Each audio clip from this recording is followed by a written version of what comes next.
Subscribe कीजिए RBSE गुरुजी। Hello students, मैं हूं राकेश शर्मा और आप देख रहे हैं हमारा यूट्यूब चैनल RBSE गुरुजी। स्टूडेंट्स, आज हम इस वीडियो में केमिस्ट्री इन एवरीडे लाइफ जो हमारा चैप्टर नंबर 5 है उसको हम आगे बढ़ाएंगे। और इस वीडियो में आज हम कुछ इम्पोर्टेंट कंपाउंड्स के बारे में पढ़ेंगे जो कि आपके RBSE क्लास 10th में गिवन है।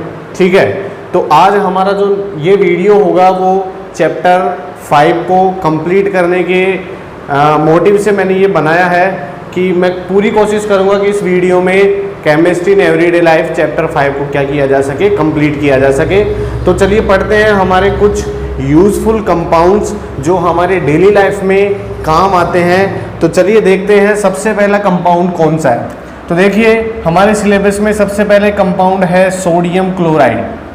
सबसे पहला कंपाउंड क्या है हमारे सिलेबस में? Sodium chloride. देखिए इसमें अपने को कुछ चीज़ें हाँ पता होनी चाहिए, कुछ प्रॉपर्टीज इसकी पता होनी चाहिए।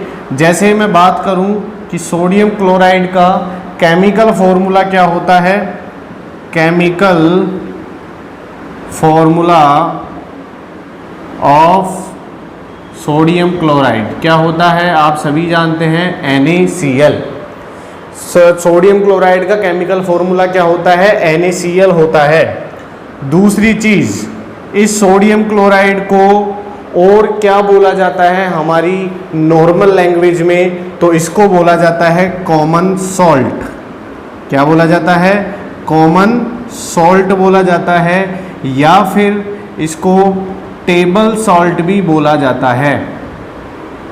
इसको और क्या बोला जाता है? कॉमन सॉल्ट या फिर टेबल सॉल्ट भी बोला जाता है। अब हम बात करते हैं कि ये जो सोडियम क्लोराइड है जिसको हम खाने में यूज में लेते हैं वो बनता कैसे है। तो सबसे पहले मैं बात करूं इसके बनने की, तो ये जो है वो हमारे पास स्ट्रॉन्ग एसिड और स्ट्रॉन्ग बेस की रिएक्शन से बनता है। जब हमारे पास स्ट्रॉन्ग एसिड और स्ट्रॉन्ग बेस एक दूसरे से रिएक्शन करते हैं तो यहाँ हमारे पास क्या बनता है? सॉल्ट बनता है। और जो स्ट्रॉन्ग एसिड और स्ट्रॉन्ग बेस से मिलके सॉल्ट बनता है इसका pH जो होता है वो 7 होता है। जब हम स्ट्रॉन्ग एसिड और स्ट्रॉन्ग बेस से मिला के सॉल्ट बनाते हैं तो उसका pH क्या होता है? 7 होता है। और इसका नेचर क्या होता है? न्यूट्रल। इसका नेचर क्या होता है? न्यूट्रल होता है।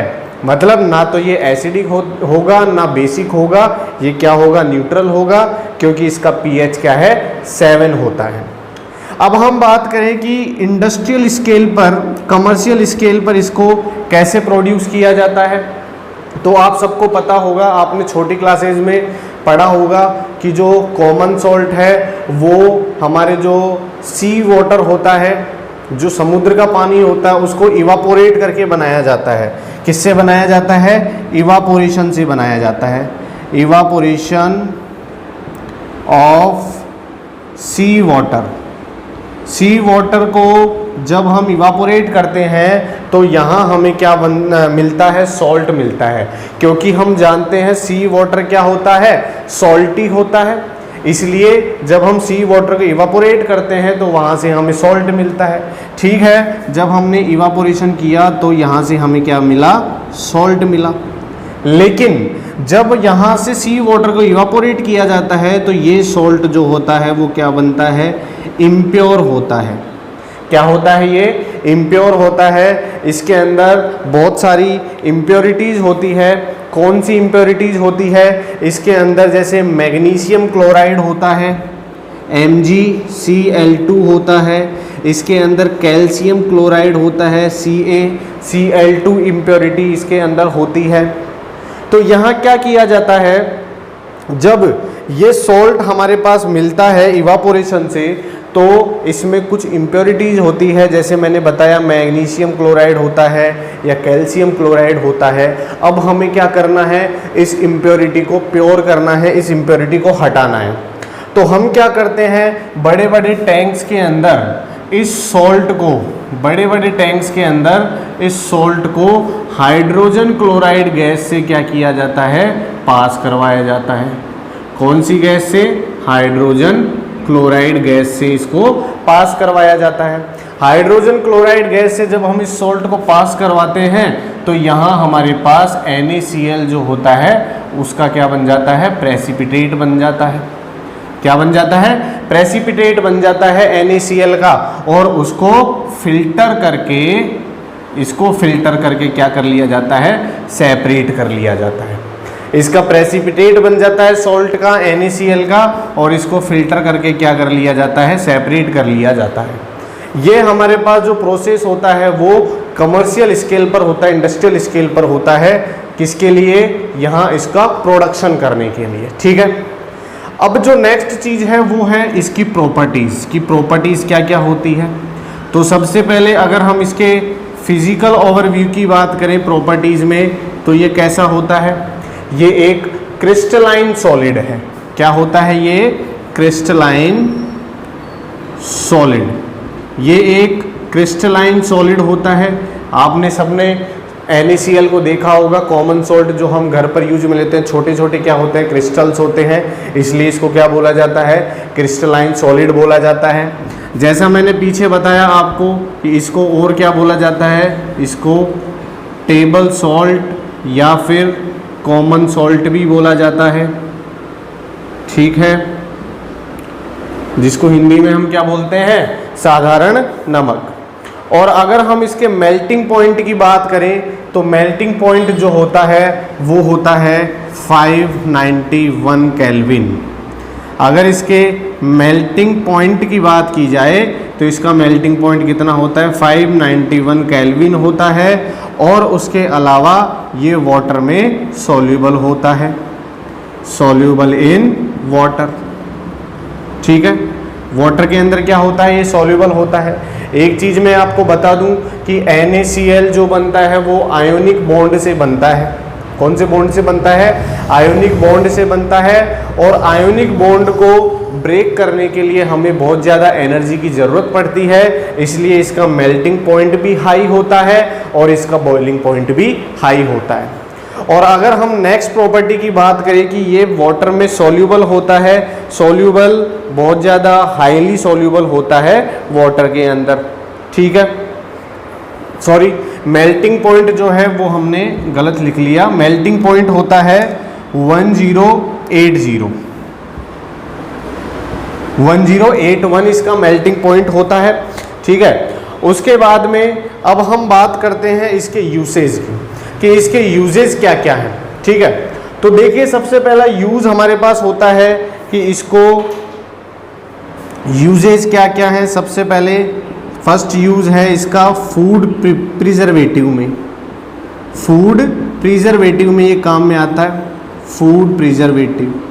ठीक है, जो हमारा खाना है उसको प्रिजर्व करने के काम आता है। दूसरा, यहाँ हम इससे फ्रीजिंग मिक्सचर बनाते हैं। क्या बनाया जाता है इससे? फ्रीजिंग मिक्सचर बनाया जाता है, फ्रीजिंग मिक्सचर बनाया जाता है। उसके अलावा इसका जो तीसरा यूज है, इससे क्या किया जाता है आगे हम पढ़ेंगे, NaOH सोडियम हाइड्रोक्साइड बनाया जाता है। उसके अलावा इससे Na2CO3 सोडियम कार्बोनेट बनाया जाता है। ठीक है, और भी बहुत सारे अलग अलग सब्सटेंस इससे बनाए जाते हैं। ब्लीचिंग पाउडर भी इससे बनाया जाता है। तो ये था हमारे पास कॉमन सॉल्ट के बारे में। अगला जो हमारा नेक्स्ट यूज़फुल कंपाउंड है वो है सोडियम हाइड्रोक्साइड, जिसको बोला जाता है NaOH। ठीक है, तो चलिए देखते हैं सोडियम हाइड्रोक्साइड के बारे में, वो कैसे बनता है, उसकी प्रॉपर्टीज़ क्या क्या हैं और उसके यूसेज क्या क्या हैं। ठीक है, चलिए आगे बढ़ते हैं। हमारा नेक्स्ट सब्सटेंस है, नेक्स्ट कंपाउंड है सोडियम हाइड्रोक्साइड। तो सबसे पहले देखिए, मैंने आपको जब सोडियम क्लोराइड के बारे में पीछे अभी आपको बताया, उसमें हमने सबसे पहले क्या देखा? जो सबसे पहले हमारे पास इसमें चीज़ होती है वो होता है केमिकल फार्मूला, कि यहाँ हमारे पास जो सोडियम हाइड्रोक्साइड है इसका केमिकल फार्मूला क्या होता है, तो आप सबको पता होना चाहिए क्योंकि इस चीज़ से क्वेश्चन बन सकता है। तो सोडियम हाइड्रोक्साइड होता है NaOH, ये इसका होता है केमिकल फार्मूला। उसके बाद में हम बात करें इसका जो कॉमन नेम होता है, कॉमन नेम क्या होता है, नॉर्मल जो हम डेली लाइफ में यूज़ लेते हैं कॉमन नेम, उसको बोला जाता है कास्टिक सोडा। इसको क्या बोला जाता है, कास्टिक सोडा। इसका कॉमन नेम है कास्टिक सोडा। अब इसके बाद में यहाँ हमारे पास जो थर्ड स्टेप है वो है प्रिपरेशन। इसको प्रिपेयर कैसे किया जाता है, ठीक है, इसको बनाया कैसे जाता है, इंडस्ट्रियल स्केल पर बनाया कैसे जाता है, ये हमें पता होना चाहिए। तो मैं आपको बता दूं कि जो हमारे पास NaCl होता है, सोडियम क्लोराइड होता है, उसका एक्वियस सॉल्यूशन लिया जाता है। एक्वियस सॉल्यूशन क्या होता है, हम NaOH को जब वाटर के अंदर मिक्स कर देते हैं तो वो हमारे पास बन जाता है aqueous solution of NaCl, sodium chloride का एक्वियस सॉल्यूशन बन गया। अब हमें क्या करना है, उस एक्वियस सॉल्यूशन का इलेक्ट्रोलिसिस करना है। इलेक्ट्रोलिसिस प्रोसेस आपने अगर पढ़ा हो, इसमें क्या किया जाता है, एक बीकर लिया जाता है। इलेक्ट्रोलिसिस प्रोसेस में क्या किया जाता है, एक बीकर लिया जाता है और उसके अंदर जिसका हमें इलेक्ट्रोलिसिस करना उस सॉल्यूशन को डाला जाता है। जैसे यहाँ पर हमारे पास NaCl का क्या है, एक्वियस सॉल्यूशन है, ये दोनों हमने मिक्स करके यहाँ डाले। यहाँ हमारे पास दो इलेक्ट्रोड्स होती है, एक होता है कैथोड, दूसरा होता है एनोड।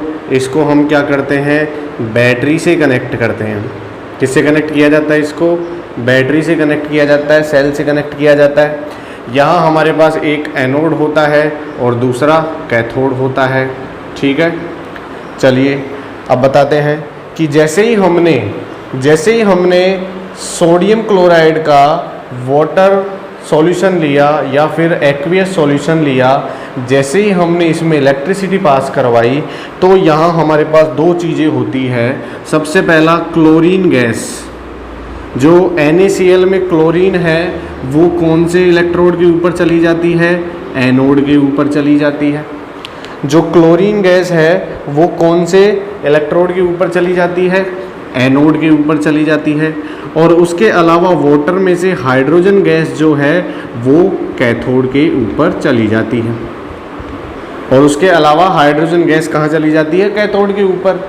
यहाँ क्लोरीन एनोड पर और जो हाइड्रोजन गैस है वो कैथोड पर चली जाती है। अब देखिए ध्यान से, अगर वाटर में से हाइड्रोजन गैस निकल गई तो बचा OH, अगर NaCl में से Cl निकल गया तो बचा Na। तो यहाँ हमारे पास जो सॉल्यूशन बचता है फिर वो किसका सॉल्यूशन बचता है, NaOH का सॉल्यूशन बचता है। इसको क्या कर लिया जाता है, सेपरेट कर लिया जाता है। सेपरेट कैसे किया जाता है, यहाँ इसमें HCl गैस क्या करवाई जाती है, पास करवाई जाती है, ठीक है। इसमें क्या करवाया जाता है, HCl गैस हमारे पास सोडियम क्लोराइड में थी, केवल इसको क्या कर लिया जाता है, सेपरेट कर लिया जाता है। इस तरीके से हम NaOH सोडियम हाइड्रोक्साइड को बनाते हैं, ठीक है। अगर हम इसकी रिएक्शन की बात करें तो रिएक्शन देखिए कि जैसे हमारे पास NaCl और H2O जब रिएक्शन करेंगे तो यहाँ ध्यान से देखिए Na और OH जो है वो हो गया अलग, और मैंने अभी बताया क्लोरीन गैस बाहर निकली और उसके अलावा हाइड्रोजन गैस बाहर निकली। अगर आपने कोई एक चैप्टर पढ़ा हो 9th या 8th में कि हमें बैलेंस इक्वेशन को जो है वो बैलेंस करना पड़ता है, इसलिए इसको बैलेंस करने के लिए हम इसको 2 से मल्टीप्लाई करेंगे यहाँ पर। और अगर हमने यहाँ इसको 2 से मल्टीप्लाई किया तो इधर भी हमें 2 से मल्टीप्लाई करने पड़ेगा, क्योंकि ये कितना है, सोडियम 2 है तो इधर भी 2 होनी चाहिए, क्लोरीन 2 है तो यहाँ भी 2 है, और हाइड्रोजन देखिए 2 और 2 4 हो गए, तो इसको भी हमें 4 बनाने के लिए किससे मल्टीप्लाई करना पड़ेगा, 2 से। ऑक्सीजन भी 2 हो गए, ऑक्सीजन यहाँ भी 2 हो गए। यहाँ हमारे पास रिएक्टेंट में और प्रोडक्ट में जो है एटम्स सेम होने चाहिए। ये था हमारे पास इसका केमिकल रिएक्शन। अब हम बात करें इसके प्रॉपर्टीज़ की कि यहाँ प्रॉपर्टीज़ क्या क्या होती है, तो हम बात करते हैं सोडियम हाइड्रोक्साइड की प्रॉपर्टीज़। चलिए देखते हैं प्रॉपर्टीज़ क्या क्या होती है। जैसा मैंने आपको पीछे बताया, सबसे पहले जब सोडियम क्लोराइड के बारे में पढ़ाया पीछे, तो यहाँ हमारे पास फर्स्ट प्रॉपर्टी होती है इसका फिजिकल ओवरव्यू, मतलब ये दिखने में कैसा होता है। तो यहाँ हमारे पास इसकी फर्स्ट प्रॉपर्टी ये है कि ये एक वाइट सॉलिड सोपी सब्सटेंस होता है। क्या होता है? वाइट सॉलिड सोपी सब्सटेंस। सोपी सब्सटेंस मतलब देखिए, वाइट सॉलिड तो आपको पता है, सोपी सब्सटेंस का मतलब ये होता है कि जब हम इसको छूते हैं, जब हम इसको टच करते हैं तो ये हमें एक सोप के जैसे लगता है, साबुन के जैसे लगता है, बहुत ज़्यादा चिकना होता है। ठीक है। दूसरी इसकी प्रॉपर्टी हमारे पास ये है कि इसका जो मेल्टिंग पॉइंट होता है वो होता है हमारे पास 591। मेल्टिंग पॉइंट जो होगा वो कितना होता है? 591 केल्विन होता है। ठीक है। मेल्टिंग पॉइंट क्या होता है? 591 केल्विन मेल्टिंग पॉइंट होता है। और उसके अलावा हम बात करें कि ये जो है वो वाटर के साथ बहुत जल्दी क्या हो जाता है? सॉल्यूबल हो जाता है, बहुत जल्दी घुल जाता है। वेरी हाई सॉल्यूबल, इसको हम क्या लिख सकते हैं? Very high soluble in water. यहाँ हम लिख सकते हैं very high soluble in water. ये इसकी नेक्स्ट प्रॉपर्टी हो गई। ठीक है। ये जो है वो बहुत जल्दी पानी में घुल जाता है। इसके बाद में इसकी नेक्स्ट प्रॉपर्टी ये है कि जब हम इसको इलेक्ट्रोलिसिस या फिर इसको जब हम वाटर के अंदर मिक्स करते हैं, जब NaOH को वाटर के अंदर मिक्स किया जाता है तो इसका कंप्लीट आयोनाइजेशन हो जाता है। कंप्लीट आयोनाइजेशन मतलब कि यहाँ सोडियम आयन अलग हो जाता है और हाइड्रोक्साइड आयन अलग हो जाता है। इसका कंप्लीट आयोनाइजेशन हो जाता है। तो ये जो है कंप्लीट आयोनाइजेशन होने के कारण ये एक इलेक्ट्रोलाइट के जैसे काम में आता है। किस काम में आता है? इलेक्ट्रोलाइट के जैसे ये काम में आता है। ऐसे सब्सटेंस जिनका कंप्लीट आयोनाइजेशन हो जाए उनका क्या काम होता है? ज़्यादातर इलेक्ट्रोलाइट के वो काम में आते हैं। ठीक है। उसके बाद में हम बात करें कि इसके जो क्रिस्टल्स होते हैं, इसके जो क्रिस्टल होते हैं, क्रिस्टल मतलब इसके जो छोटे छोटे टुकड़े होते हैं वो डेलिक्वेसेंट होते हैं। ठीक है। डेलिक्वेसेंट मतलब क्या हो गया? बहुत ही ज़्यादा सफ़ेद होते हैं। क्या होते हैं? बहुत ही ज़्यादा वाइट कलर के होते हैं, डेलिक्वेसेंट होते हैं। अब आगे हम इसकी पढ़ेंगे किसके बारे में? यूजेस के बारे में, कि यहाँ प्रॉपर्टीज़ के अलावा यूज़ क्या क्या होता है NaOH का, उसको देखते हैं। तो चलिए देखिए uses of sodium hydroxide. First use हमारे पास ये है कि सोडियम हाइड्रोक्साइड से हम सोप बनाते हैं। इसको हम पेपर इंडस्ट्री में काम लेते हैं, इसको हम सिल्क इंडस्ट्री में काम लेते हैं। सोप इंडस्ट्री में भी काम में आता है, सिल्क इंडस्ट्री में भी काम में आता है और उसके अलावा पेपर इंडस्ट्री में भी ये काम में आता है। ठीक है। फर्स्ट यूज़ ये हो गया। सेकंड यूज़ की अगर हम बात करें, इसका सेकंड यूज़ क्या है? तो यहाँ हमारे पास मेटालर्जी मैंने आपको बता दिया होगा शायद पीछे। ठीक है। मेटालर्जी क्या होता है? Metallurgy of bauxite. बॉक्साइट के मेटालर्जी में भी ये क्या होता है? काम आता है। इस बॉक्साइट से क्या निकाला जाता है? एल्यूमिनियम फाइंड किया जाता है। इससे एल्यूमिनियम को अलग किया जाता है। देखिए, बॉक्साइट एक ओर होता है जिसको हम अर्थ क्रस्ट से खोद के निकालते हैं और उस ओर में से हमें कुछ एलिमेंट्स को सेपरेट करना पड़ता है। जैसे बॉक्साइट में से हमें किसको सेपरेट करना होता है? एल्यूमिनियम में से। तो कुछ रिएक्शंस होती है। तो यहाँ हमारे पास जब इन एलिमेंट्स को सेपरेट करते हैं, इसी प्रोसेस को क्या बोला जाता है? मेटालर्जी बोला जाता है। और इस एल्यूमिनियम, बॉक्साइट से एल्यूमिनियम को जब हम सेपरेट करते हैं तो उसमें किस चीज़ को यूज़ में लिया जाता है? NaOH को यूज़ में लिया जाता है। आगे हम बात करते हैं refining of petroleum. Refining of petroleum, यहाँ पर पेट्रोलियम की क्या की जाती है? रिफाइनिंग भी की जाती है। किसकी सहायता से? किसकी सहायता से? सोडियम हाइड्रोक्साइड की सहायता से। ठीक है, ये हमारे पास पेट्रोलियम की रिफाइनिंग के, मतलब जब पेट्रोलियम क्रूड ऑयल निकाला जाता है तो वहाँ हमें क्या करना पड़ता है, पेट्रोल अलग करना पड़ता है, डीजल अलग करना पड़ता है, केरोसिन अलग करना पड़ता है। तो वो जो प्रोसेस होता है उसमें हमारे पास सोडियम हाइड्रोक्साइड काम आता है। आगे हम पढ़ेंगे कि ये जो है वो ऑयल्स बनाने के काम भी आता है। क्या बनाने के काम भी आता है? ऑयल्स बनाने के काम भी आता है। और उसके अलावा लास्ट जो है वो है लेबोरेटरी रीएजेंट का काम करता है। किसका काम करता है? लेबोरेटरी रीएजेंट का काम करता है। लेबोरेटरी रीएजेंट क्या काम करता है? जब हम लैब के अंदर कोई रिएक्शन करवाते हैं तो उस रिएक्शन के कारण का हमें पता लगाना हो तो हम उसके अंदर एक ऐसा सब्सटेंस मिलाते हैं जिससे हमें पता चल जाता है कि रिएक्टेंट किस तरीके से रिएक्शन कर रहे हैं, उनकी क्या क्या कंडीशंस हैं, वो सारी चीज़ें हमें पता चल जाती है। तो उसको क्या बोला जाता है? लैब रीएजेंट बोला जाता है, लेबोरेटरी रीएजेंट बोला जाता है।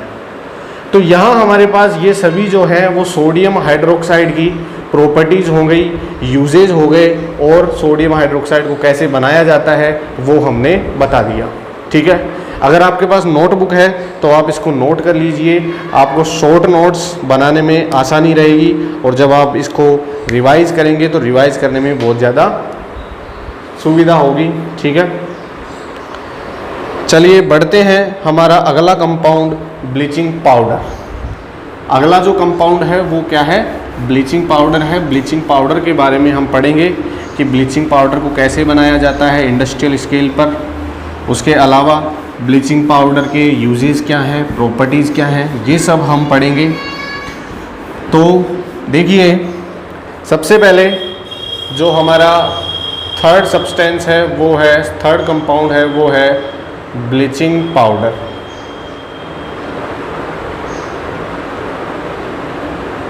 ठीक है, ब्लीचिंग पाउडर। अब देखिए, ब्लीचिंग पाउडर जो होता है, ब्लीचिंग पाउडर जो होता है उसका केमिकल फॉर्मूला क्या होता है? फर्स्ट तो हमें ये चीज़ पता होनी चाहिए। सबसे पहले केमिकल फॉर्मूला, तो केमिकल फॉर्मूला होता है CaOCl2। नाम क्या होता है? तो देखिए, इसको बोला क्या जाता है? Ca मतलब कैल्शियम, Ca मतलब क्या होता है? कैल्शियम। O मतलब हो गया ऑक्सी, और Cl2 हो गया क्लोराइड। ठीक है, इसको बोला क्या जाता है? Calcium oxy chloride. इसको बोला क्या जाता है? Calcium oxy chloride, CaOCl2। और इसका कॉमन नेम क्या होता है? Bleaching powder. ठीक है, अब बात ये आती है कि बनता कैसे है। ठीक है, तो इसका जो प्रिपेयरिंग मेथड है, इसको प्रिपेयर किया जाता है स्लैग्ड लाइम से। किससे प्रिपेयर किया जाता है इसको? स्लैग्ड लाइम से। अब स्लैग्ड लाइम क्या होता है? बुझा हुआ चूना। स्लैग्ड लाइम मतलब क्या होता है? बुझा हुआ चूना, जिसको हम बोलते हैं CaOH का होल ट्वाइस। ये होता है स्लैग्ड लाइम। अब इसको कैसे बनाया हमने? जब हम slaked lime CaOH whole twice के ऊपर क्लोरीन गैस पास करवाते हैं। कौन सी गैस पास करवाते हैं? क्लोरीन गैस पास करवाते हैं, तो हमारे पास एज ए प्रोडक्ट क्या बनता है? Bleaching powder CaOCl2। देखिए, CaO यहाँ से आएगा और Cl2 यहाँ से आएगा। अब थोड़ा ध्यान से देखिए, बचा क्या? H2, दो ऑक्सीजन थे, दो में से एक इधर चला गया तो क्या बचा? O बचा। तो यहाँ हमारे पास बाई प्रोडक्ट क्या बना? H2O।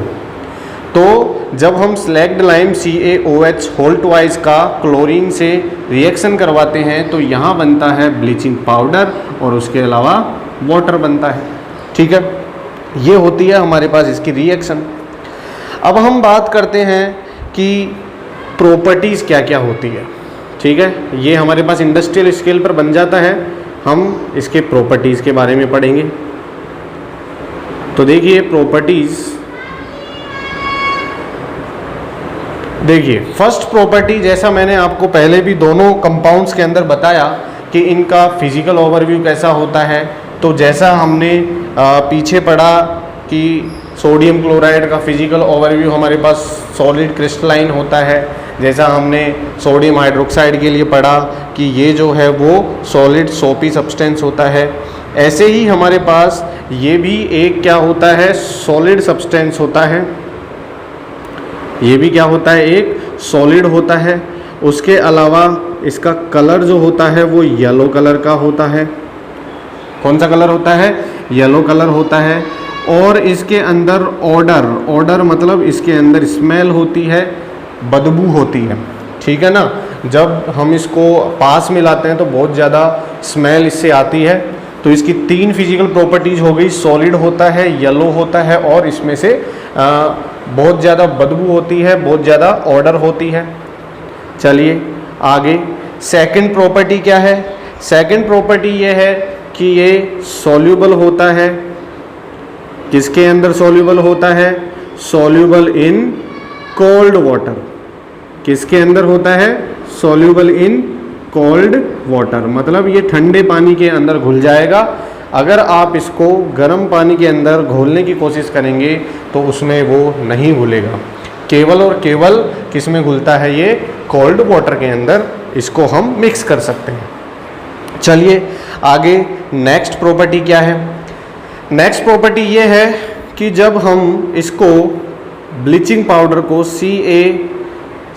CaOCl2 को एसिड से रिएक्शन करवाते हैं।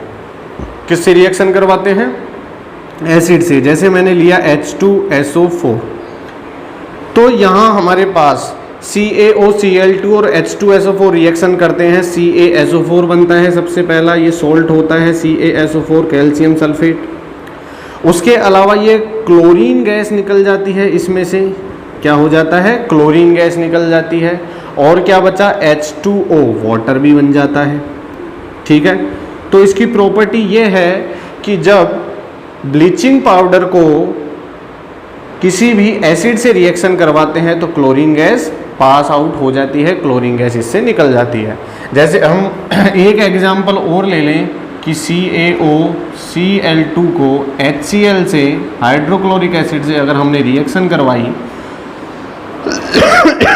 सॉरी, तो यहाँ CaCl2 बनेगा। उसके अलावा क्लोरीन गैस यहाँ से बाहर निकलेगी और H2O वाटर बाई प्रोडक्ट के रूप में हमारे पास बनेगा। चलिए बढ़ते हैं आगे कि जब हमने पढ़ा कि जब ये ब्लीचिंग पाउडर और एसिड दोनों एक दूसरे से रिएक्शन करते हैं तो यहाँ हमारे पास क्या बनता है, CaCl2 और H2O, ठीक है। अब हम बात करते हैं कि जो ये क्लोरीन बनी, यहाँ इस रिएक्शन में ये जो क्लोरीन बनी वो किससे रिएक्शन कर लेती है, वाटर से रिएक्शन कर लेती है। ये जो क्लोरीन है ये किससे रिएक्शन कर लेती है, वाटर से रिएक्शन कर लेती है। किससे रिएक्शन करती है, वाटर से रिएक्ट हो जाती है। और यहाँ हमारे पास HCl बनता है, क्या बनता है, HCl एसिड बनता है। और बहुत ज़्यादा मोस्ट इम्पॉर्टेंट चीज़ बनती है, इसको बोला जाता है नेसेंट ऑक्सीजन। क्या बोला जाता है इसको, नेसेंट ऑक्सीजन। अगर आप हिंदी में इसको बोलना चाहें, नेसेंट का मतलब होता है नवजात। नवजात मतलब कि जो बिल्कुल प्योर, बहुत ज़्यादा कमज़ोर ऑक्सीजन होती है उसको नेसेंट ऑक्सीजन बोला जाता है। और ये नेसेंट ऑक्सीजन ऑक्सीडाइजिंग एजेंट का काम करती है। किसका काम करती है, ऑक्सीडाइजिंग एजेंट का। ये ऑक्सीडाइजिंग एजेंट का क्या करती है, काम करती है, ठीक है। ऑक्सीडाइज कर देती है ये किसी भी चीज़ को। ऑक्सीडाइजिंग एजेंट, सॉरी जी नहीं आएगा, यहाँ क्या आएगा, एस आएगा। ऑक्सीडाइजिंग एजेंट का काम करती है। जब भी हम कोई कलर्ड सब्सटेंस इस नेसेंट ऑक्सीजन के साथ मिलाते हैं तो ये कलरलेस हो जाता है। बहुत ज़्यादा मोस्ट इम्पॉर्टेंट चीज़ है ये। जब कलर्ड सब्सटेंस को नेसेंट ऑक्सीजन के साथ रिएक्शन करवाते हैं तो वो क्या बन जाता है, कलरलेस बन जाता है। ठीक है, तो इस प्रॉपर्टी के कारण, इसी प्रॉपर्टी के कारण ब्लीचिंग पाउडर को CaOCl2 को बहुत सारी इंडस्ट्रीज में काम में लिया जाता है। तो आगे हम इसके पढ़ेंगे यूजेस कि कहाँ कहाँ हमारे पास ब्लीचिंग पाउडर काम में आता है। तो सबसे पहला हमारे पास जो यूज़ है वो है ब्लीचिंग पाउडर टेक्सटाइल इंडस्ट्री में काम में आता है। कौन सी इंडस्ट्री में काम में आता है, टेक्सटाइल इंडस्ट्री में बहुत ज़्यादा काम में आता है। क्योंकि टेक्सटाइल इंडस्ट्री में जब हम जो कपड़े होते हैं, कपड़ों को मान लो रंगाई करनी है, छपाई करनी है या कोई अनवांटेड कलर्स को हटाना है, तो वहाँ पर हमारे पास क्या काम में आता है, ब्लीचिंग पाउडर काम में आता है। उसके बाद में अगर हम बात करें तो ये पेपर इंडस्ट्री में भी काम में आता है। पेपर इंडस्ट्री में भी क्या होता है, ये काम में आता है। उसके बाद यहाँ हमारे पास इसका नेक्स्ट यूज़ है ड्रिंकिंग वाटर को प्योर करने में। जो ड्रिंकिंग वाटर होता है, उस ड्रिंकिंग वाटर को क्या करने में, प्योरीफाई करने में काम में आता है। ड्रिंकिंग वाटर को प्योरीफाई करने में भी काम में आता है। उसके अलावा इंसेक्टिसाइड्स में यूज़ में होता है। इंसेक्टिसाइड भी इससे क्या होते हैं, बनते हैं इंसेक्टिसाइड। ठीक है, इंसेक्टिसाइड क्या होते हैं, कीड़े, छोटे मोटे कीड़े मकोड़ों को मारने के लिए जो दवा होती है ना, काला हिट, वो उसमें भी ब्लीचिंग पाउडर होता है। और लास्ट हमारे पास ये है, जैसा हमने पीछे पढ़ा कि ये लैब रिएजेंट के रूप में भी काम में आता है। लैब रिएजेंट, जैसा मैंने बताया, किसी भी रिएक्शन के कारण का अगर हमें पता करना है तो हम कोई सब्सटेंस मिलाते हैं। अब आगे जो हमारा वीडियो होगा वो और भी दूसरे कंपाउंड्स के बारे में होगा। हम उसमें भी वो कैसे बनता है, उसका कॉमन नेम क्या है, उसके यूजेस क्या क्या है, प्रॉपर्टीज़ क्या क्या है, इनके बारे में पढ़ेंगे। ठीक है, अगर आपको ये वीडियो अच्छा लगा तो लाइक कीजिए, शेयर कीजिए और हमारे चैनल RBSc गुरुजी को सब्सक्राइब कीजिए। Thank you.